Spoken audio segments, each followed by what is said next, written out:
So whenever you interview, rule number one, you always want to have a tell me about yourself prepared already in the back of your mind. I always advise clients you don't necessarily need to memorize your tell me about myself or tell me about yourself spiel, but you definitely need to have some bullet points in mind so that it doesn't catch you off guard when they ask you something in relation to that. They may not say, like, tell me about yourself, but in some way or another, whether you're networking or interviewing, they will ask you for an overview more than likely, and you want to have something prepared.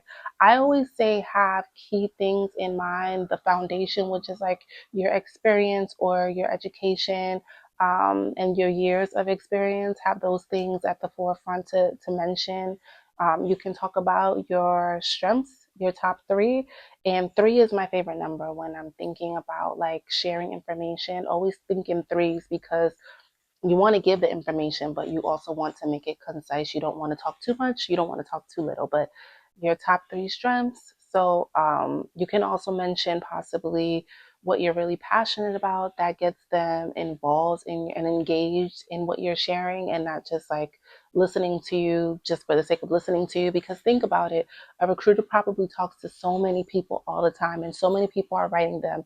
So mentioning what you're passionate about kind of connects why you even applied in the first place, but to a deeper level. And hopefully they can feel that and the sincerity of you wanting to actually move forward. And that can be an asset.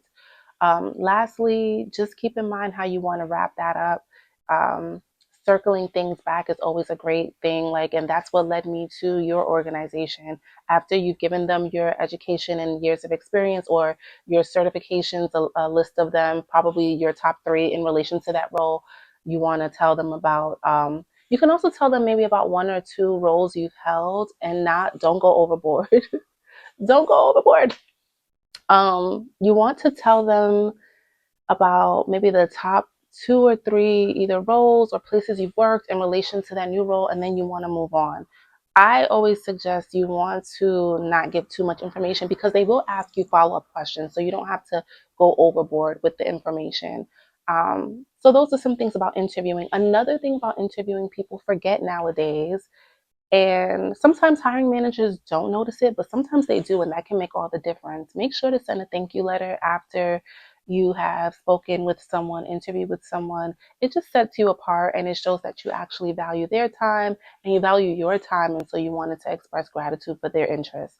That's something to be mindful of. A lot of people, as I said, don't. So the ones that do, even if, let's say, you don't get the role, for me, when I was a hiring manager or when I was doing talent acquisition heavily and someone wrote me a thank you letter, I remember them. And if there was ever anything between them and someone else, I always was like, oh, I like that person, just because I thought they actually cared about making a good impression. And lastly, a cool hack that I think could be helpful for those of you who have been looking for some time.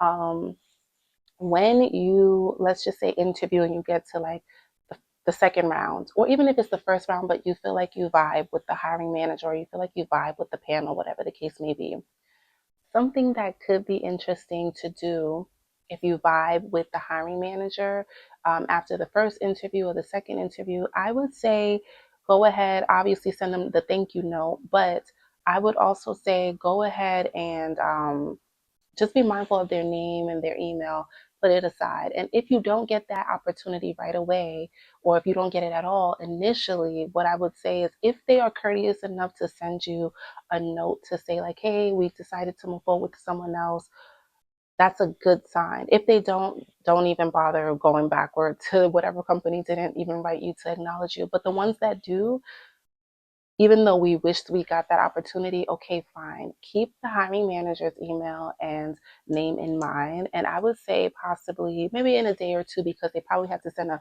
ton out depending on how many they advance to interview. Um, I would say in a day or two, follow up and just say, okay, thank you for letting me know, write it in ChatGPT if you need to make it sound professional. I'm just kind of paraphrasing, but you want to say, thank you for letting me know. Wishing you all the best of luck with the candidates you've chosen and something like that. Wrap it up. And what I would say is if you are still looking in a month or 3 weeks after you sent that note, I would say reach out to that same hiring manager again, especially if it's around the holidays. That's even better. But if it's not, fine. Reach out to that hiring manager and just let them know, I really was excited about the role. And even though you didn't go with me, if you ever hire for something similar or if that role ever becomes vacant, I would love to be considered. That is one of the biggest hacks, but it works. Like, because when they hire someone new, usually they have, of course, some type of probation, 30, 60, 90 days, whatever. And so if whoever they hire, if it's not going well, then now they have someone in mind because they're not going to want to go through the hiring process all over again. And if they actually liked you and it was one thing, um, if whoever they hired didn't work out, they'll definitely reach out to you more than likely. And if it does work out, if they do have something additional, they'll say, you know what, let's see if this person could be a fit. Those are just some things that could possibly work. But we want to put our best foot forward and try a lot of things because we want you to land the ideal opportunity so that you can move forward in your career. And so please keep me posted if any of those work or if you need additional coaching. I would love to support you. And thank you for tuning in.